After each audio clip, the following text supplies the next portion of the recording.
Héctor Abad Faciolince, ¿qué tal? ¿Cómo estás? Muy bien, muy contento de estar en Madrid. Es un placer tenerte aquí. Vienes a presentar Salvo mi corazón, todo está bien, tu nueva novela, una novela muy interesante que habla mucho de ti también. Ahora la abordaremos. Cuéntanos cómo llegas a esta historia, porque por lo que he leído estabas escribiendo sobre Pablo Escobar y de repente se te cruzó el cable y empezaste a escribir esta historia. ¿Es cierto eso? Sí, estaba escribiendo sobre la persecución de Pablo Escobar a los periodistas del Espectador en Medellín, en Antioquia, en mi región, pero en la pandemia de repente esa novela se me cayó, me parecía que no tenía sentido. Y me acordé de un viejo amigo, gordo, grande y además cura, que estaba esperando un trasplante de corazón, es decir, que se sentía con la vida amenazada, y me pareció que esa enfermedad y esa amenaza de vida tenía mucho más que ver con lo que estábamos viviendo todos durante el horror, durante el encierro de la pandemia. Y entonces decides hacer esta novela en la que también hay, no un encierro obligatorio, pero sí hay un confinamiento en una casa, la Casa de los Laureles. Sí. ¿Cómo llegas a esta casa? ¿De dónde sale esta casa también? Bueno, la historia sale mucho de la realidad, porque la novela está inspirada en una persona real, que no se llamaba Luis Córdoba, sino Luis Alberto Álvarez. Y él efectivamente estaba enfermo del corazón, tenía que hacerse un trasplante si quería sobrevivir, y se fue a vivir a una casa de Laureles, del barrio Laureles, donde había 2 mujeres sin marido y 3 niños sin padre. Eso es verdad. A partir de ahí, lo que pasa dentro de esa casa cuando se cierra la puerta es lo que yo me imagino en la novela. Ahora entramos en esas cosas que pasan, que da para muchos análisis. Sí. Pero quería preguntarte, porque tú al final de la novela reconoces que también sufriste algo en el corazón, que también de alguna manera fue una reescritura de la propia novela después. Sí, Pepa, yo quería escribir un libro que no tuviera nada que ver conmigo. ¿Lo intentaste? Lo más lejano a mí que pudiera. Yo siempre he sido anticlerical, no soy creyente, no soy religioso, soy ateo. Bueno, pero había conocido unos curas que me caían bien, y entonces quise escribir sobre ellos lo más ajeno a mí, con un narrador que además también es un cura. Pero de algún modo yo sabía que tenía un soplo en el corazón, sabía que era una cosa leve, que yo podía vivir así, y a medida que iba escribiendo la novela me fui enfermando más y más, hasta que estaba yo en México porque me dieron una beca en la casa 100 años de soledad para escribir ahí. Eso. Fue muy bonito. Escribí ahí 3 meses muy intimidado por el sitio, pero muy contento. Y a mí me gusta nadar. Iba a nadar en una piscina ahí cerca y me daban unos dolores, lo que se llaman anginas de pecho terribles. Y al volver fui donde mi cardióloga y me dijo, no, hay que operar.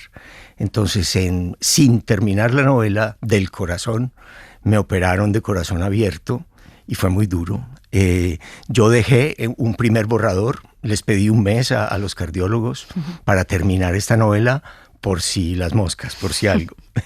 Y bueno, después de la operación, en la que uno tiene una experiencia muy cercana a la muerte, pues terminé la novela ya con otra perspectiva. No, qué menuda experiencia.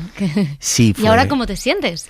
Ahora me siento bien, Pepa, pero uno queda tocado de todas maneras. Cuando te tocan el corazón y cuando has estado en una sala de cirugía a baja temperatura, con el corazón quieto, con los pulmones colapsados, es una experiencia, aunque estés anestesiado, muy cercana a la muerte.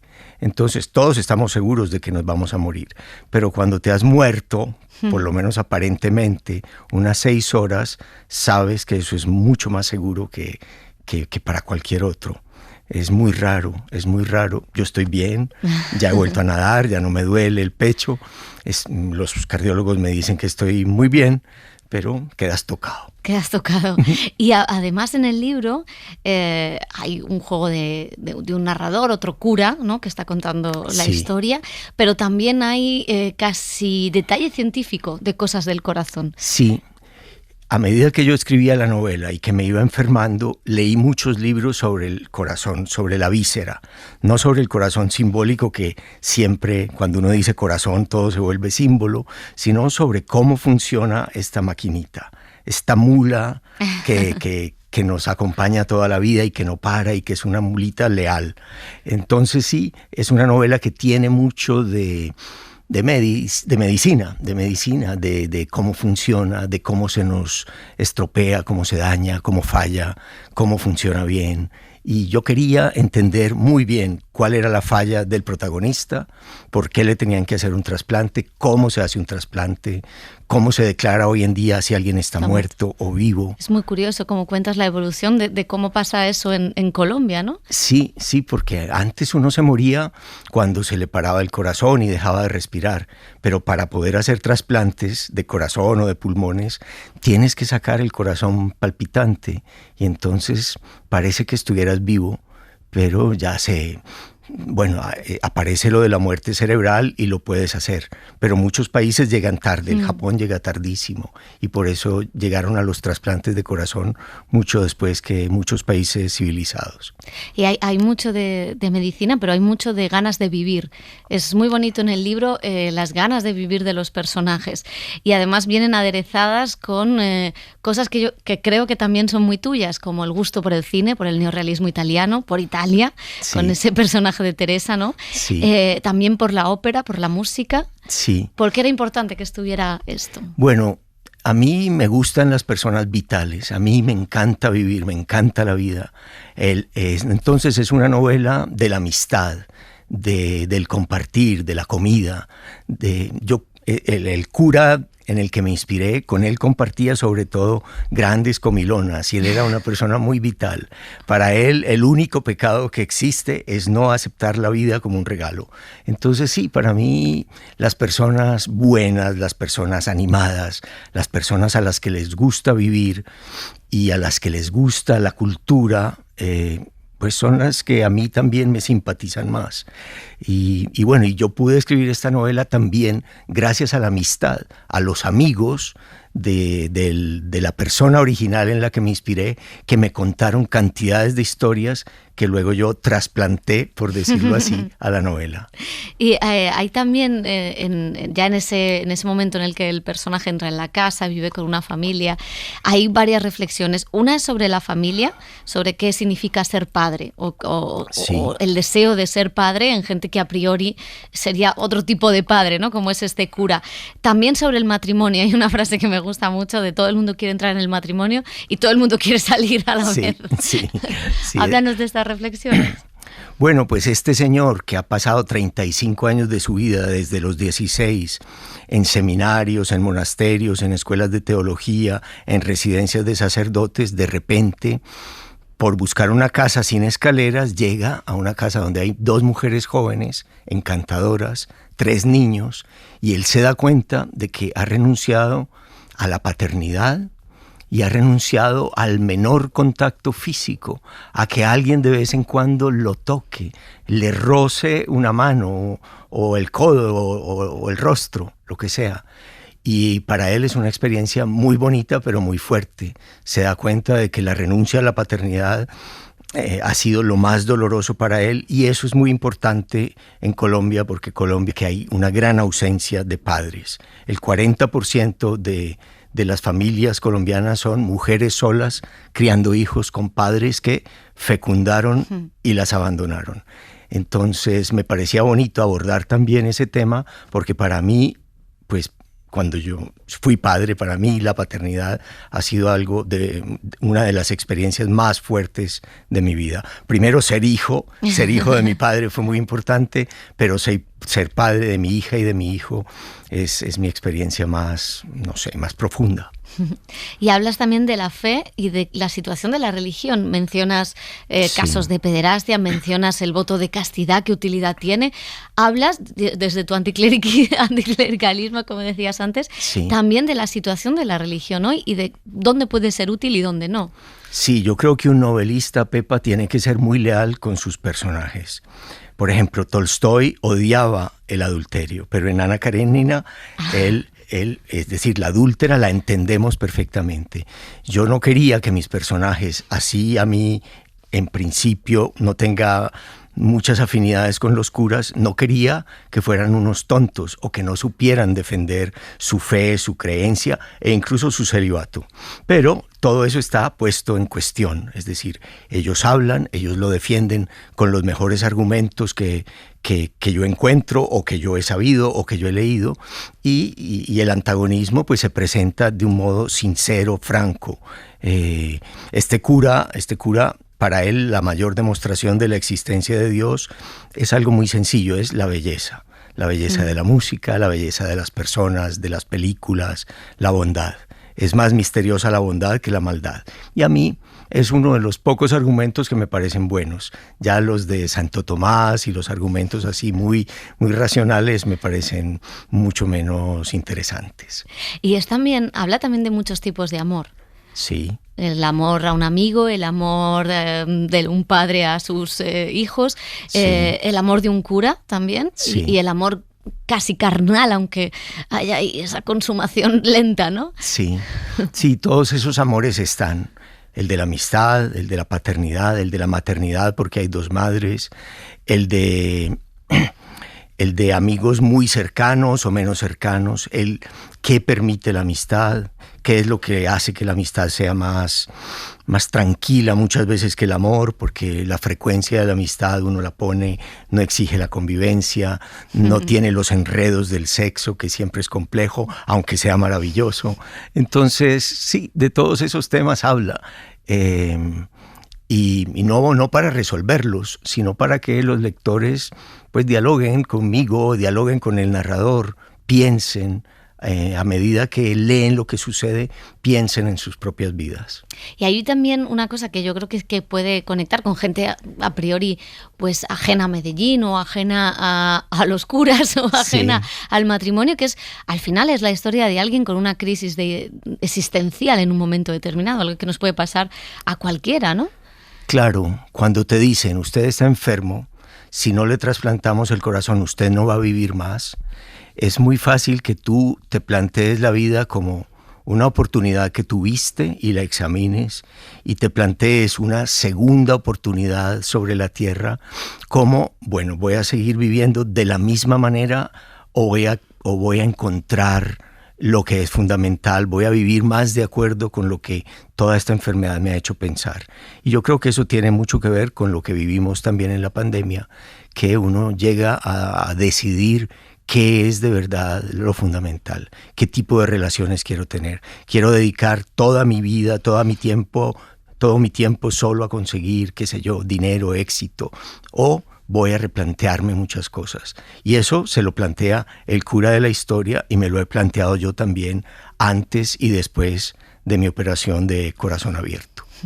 Hay también en un retrato de Medellín y se cuela todo lo que pasa en Medellín de alguna manera, aunque el libro no habla de violencia o no habla de lo que pasa, pero antes hablábamos de Laura Mora, aparece también Víctor Gaviria mencionado en el libro, que son autores, cineastas, donde en su obra también se cuela el contexto en el que viven. ¿Es difícil escapar cuando el contexto y el peso de la sociedad es tan fuerte como creador?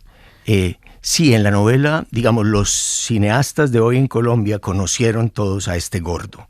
Víctor Gaviria fue muy amigo y lo influyó mucho el gordo. Sergio Cabrera también. Críticos de cine de hoy en día fueron muy influidos por las reseñas de Luis. Fue una persona central para la cultura. Fue crítico de cine, sí, publicaba todos los domingos una página entera de las películas de la semana y era un gran escritor, un gran comentador de cine. Ahora sus críticas están publicadas en libro. Entonces, sí, está Medellín, Pepa, pero está esa Medellín que es la misma de los años más violentos, la de Pablo Escobar, el narcotráfico, los paramilitares, todo el horror que se vivió en los 80 y en los 90, los asesinatos. Pero hay una persona que se dedica a la cultura y a enseñarles a los mismos jóvenes que están en riesgo de caer en ese mundo del dinero fácil, de la vida sin esfuerzo, de la mafia, de los sicarios, de lo que tú quieras. Él se dedica a enseñar música clásica y buen cine, sin ningún prejuicio. las películas que la iglesia condena y en esa época les parecen totalmente inmorales, impresentables, prohibidas para todo público, para él son maravillosas. Si hay escenas de sexo, no hay problema. Si hay, para él el amor, la belleza, la música, que en Medellín, en la ciudad más violenta del mundo de esos años, haya personas que se quisieran dedicar a la cultura, a lo que es bonito, no a la grosería, no a la vulgaridad, no a la violencia, es algo que a mí siempre me sorprende y por eso en mis libros trato de exaltarlo. Eso te iba a preguntar, porque hay casi una cosa que para mí es algo político, el decir, bueno, pues en las novelas, mis novelas o en mis libros va a haber gente buena. Me siento cómodo en ese registro. Por supuesto, los antagonistas de ellos, por ejemplo, la jerarquía, el arzobispo, el cardenal, pues pertenecen al poder y es un poder que se opone a que estos curas se dediquen a la belleza, al amor, a la cultura y los saca de las parroquias, los persigue. Esta gente está realmente como loca con la jerarquía eclesiástica, pero sin embargo, con mucha belleza, con mucha alegría, con muchas ganas de vivir, siguen defendiendo lo bueno de la vida, a pesar de todo. Y ahí, en ese registro, me siento, sí, mucho más cómodo. Para mí es mucho más misteriosa la bondad que la maldad. Y quería preguntarte si te ha influido en algo escribir en la casa de García Márquez. Mira, al principio... ¿Se te aparecía Aureliano? García Márquez, cuando fue a comprar una casa en Cartagena, él era muy supersticioso. No quiso comprar una casa vieja porque decía que todas tenían fantasmas. Yo no soy nada supersticioso, no creo en los fantasmas, pero cuando llegué a esa casa a escribir en la habitación de Mercedes y de García Márquez, había un perro en el patio de los vecinos que ladraba y ladraba todo el tiempo. Ese perro que ladra está en la novela. A mí me parecía que era el fantasma de García Márquez que estaba protestando, ladrándome, porque alguien como yo pudiera estar escribiendo en su casa.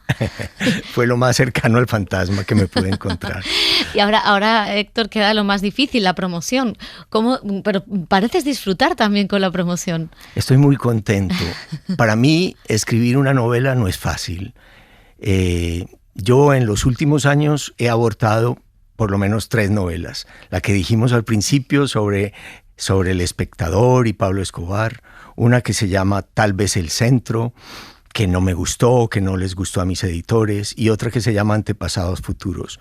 Para mí, terminar una novela que me guste, que les guste a mis editores, a mi esposa, a mis hijos, a mis amigos, eso me da una gran alegría. Entonces yo estoy feliz de venir a ofrecerla. Ya la acabo de presentar en Colombia, ahora la ofrezco en España y voy a ir por todos los pueblos que pueda a contarles de qué se trata con mucha alegría. Y si la quieren leer, magnífico, me pondré muy feliz. Y si no, me voy a gozar el viaje de todas maneras mucho. Pues ha sido un placer. Muchas gracias por venir. No, encantado, Pepa. Muchas gracias a ti. Gracias.